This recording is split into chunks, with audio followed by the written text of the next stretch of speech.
Good evening, everyone. I hope all is well with you on this Tuesday, August 25th, 2020. My name is Shantae, aka Shanteezy, on Twitter and Instagram, or just simply Shantae.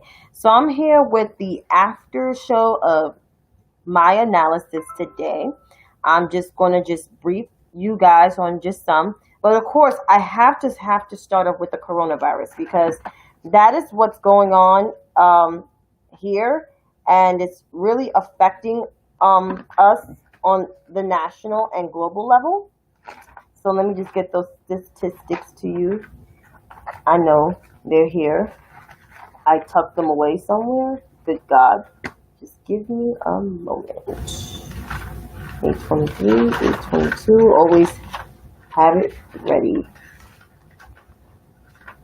Oh my God. Sorry about the delays. There we go. I knew it was tucked in here somewhere.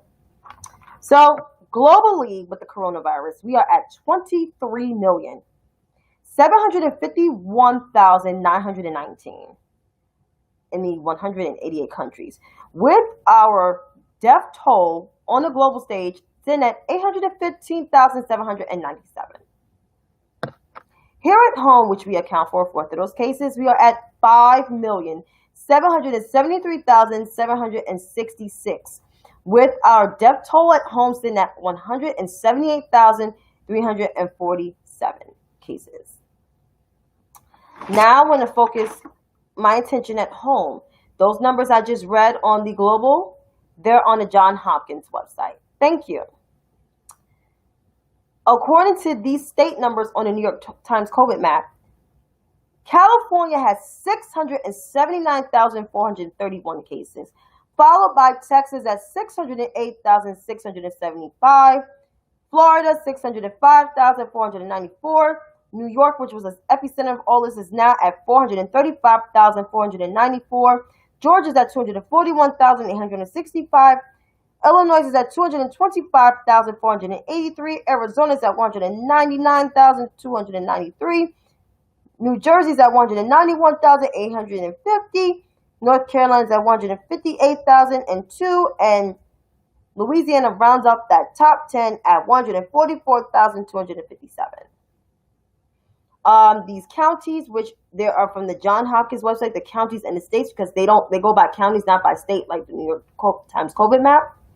Los Angeles at 232,893, Miami-Dade County 152,612, Maricopa at 131,962, Cook County 121,877, Harris County, that's in Houston, 99,209, Broward County in Florida, 69,383, Dallas is at 69,086, and Queens, which was once the epicenter of all of this throughout the New York State area, and still the highest numbers in New York, but now is the number 8th highest in the 50 counties, is at 69,017.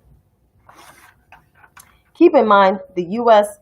has 328.2 million people, and our population is not as big as China, which is 1.393 billion people, and they're under 100,000. And I believe they just finished their second wave. Not quite as sure. That's very telling. But Donald Trump and his stupid people think that they're doing a good job because they said it tonight again. God, with the whole RNC day 2, I had some Ciroc. I'm gonna finish my juice that I had Ciroc with orange juice, Ciroc apple. It's a little small bottle. Probably finish the rest of it maybe tomorrow. Depends how I'm feeling. It was interesting. It was the land of the land of opportunity. Basically saying, pull your fucking self off the bootstrap. And I get it, people want to pull themselves off the bootstraps, but their messaging of pulling yourself off the bootstraps is basically, we don't No, don't ask us for your help. And if you're gonna ask us for help, you need to thank us. It was like begging ass motherfucking people. Like it wasn't authentically real in my book. It wasn't. It was not authentically real. It was fake as shit. Um, let's see who's Rand Paul, dear Jesus the Christ. And I shouldn't say this. Well, before I get into Rand Paul, John Ponder is a guy who basically was a convicted felon of robbing a fucking bank. Robbing a bank. Was sentenced to jail. I think he was supposed to have a, I don't know, life sentence, but from his account. But he said he met this guy that basically saved him from having a life sentence, and they had a friendship, and he heard of God and Billy Graham ain't shit anyway. It's a whole ass fucking racist. Anywho, he has some type of reentry program. His reentry program was successful. Never heard of him before. If anybody has a successful reentry program, is Senator Kamala Harris, who is now the vice presidential nominee for the Democratic ticket, who more than likely will win, hopefully. Fuck what Y and T's predictions are. And anywho, he was pardoned by Donald Trump. He acted like he was such a sucker when he cried like my nigga. Really? Seriously? You full of shit. Dead ass. It's all bullshit. And then who else? Then Rand Paul's ass.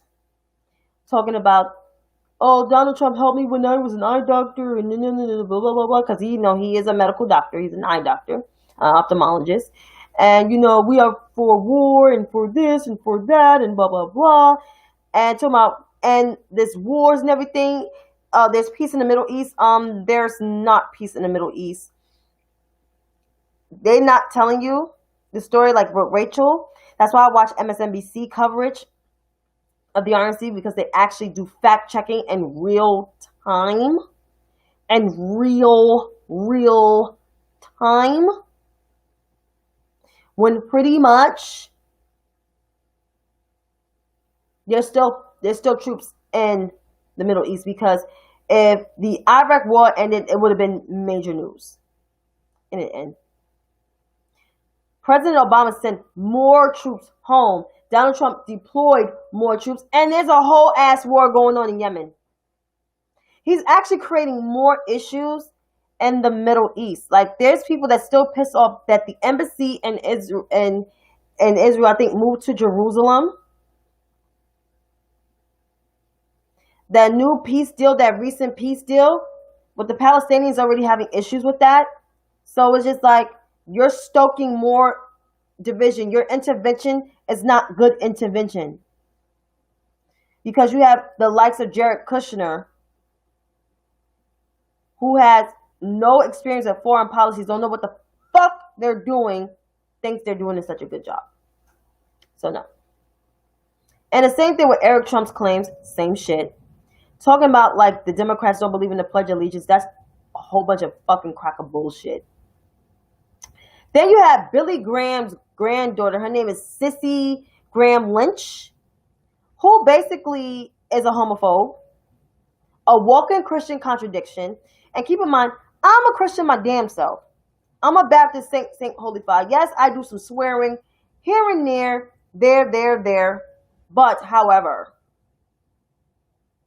I believe Jesus said to include everybody. He was friends with prostitutes. Mary Magdalene, for crying out goddamn loud. So, like, I don't understand how her Christianity excludes people that are different. I don't get it. I don't understand it. Can you help me understand? Because I don't understand. I don't understand. I don't understand.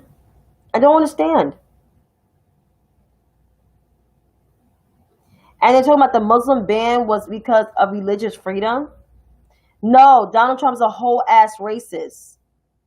A whole ass racist. Then Tiffany talking about that my dad rebuilt the economy. No, he didn't. He inherited a great economy. The same thing with the farmer lady. He inherited a great economy. He shit it up because his fucking negligent response to COVID-19. For you fucking idiots out there. I'm just saying. And then, let's see, Larry Kudlow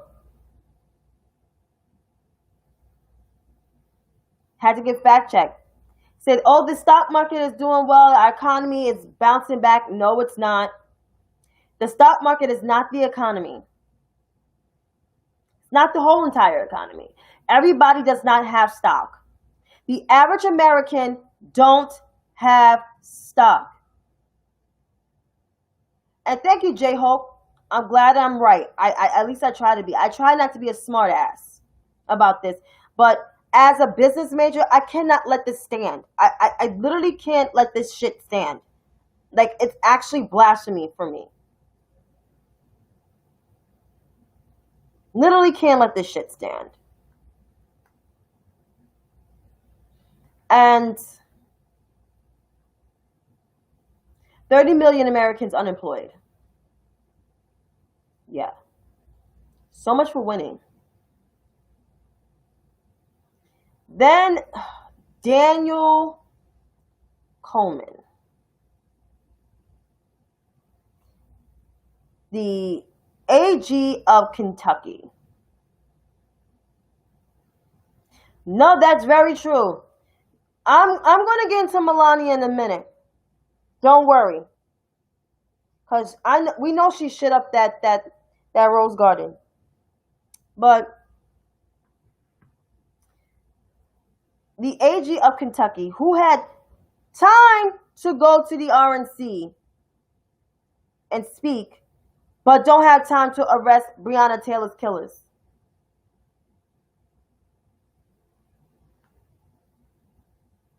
You had all that smoke for Joseph Robinette Biden Jr., the former vice president of the United States, who y'all continuously criticize, but you don't have time to arrest Breonna Taylor's killers.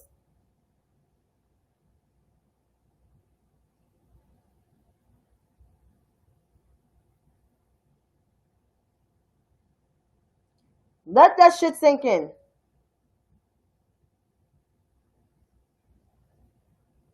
Like, I'm trying to understand it, you know?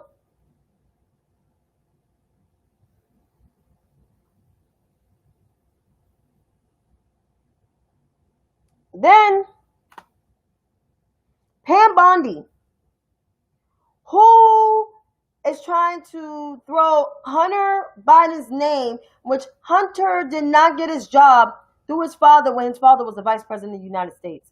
Hunter was not even involved in government during the tenure of his father's time as the vice president.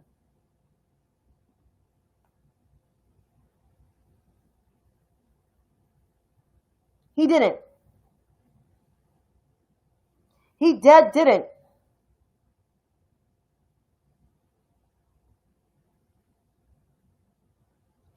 And she took $25,000, I believe, because she did not pursue to sue Trump University, which took and grifted money from students that were actually trying to take his classes at Trump University. But people said it was A.G. James, which is true right now. But who led the charge in it was actually A.G. Schneiderman before his little scandal. But A.G. James is pursuing that and more on the Trump family. She's suing Eric Trump and the Trump organization.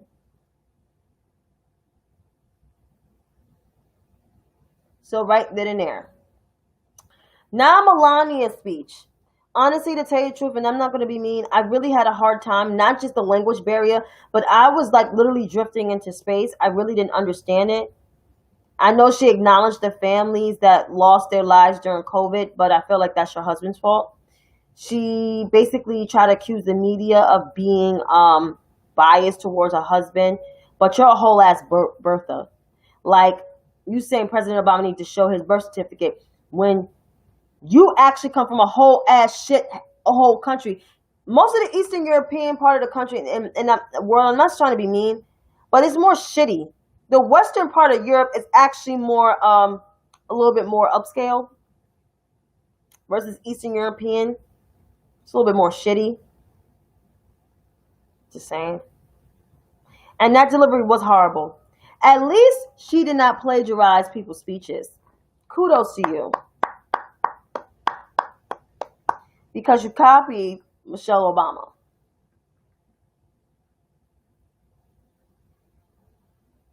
And then in the Rose Garden, besides some shitty ass flowers that you fucked up from Jacqueline Kennedy Onassis, there was people in the Rose Garden that was not socially distanced and had no mask on. It was like a Putin-filled GOP convention. And then the anti-abortion lady with I know how abortion smells like. It was just like, oh my fucking God. It was just like this. Thank God I had Ciroc and orange juice. I can't say it was a mimosa because I had no champagne.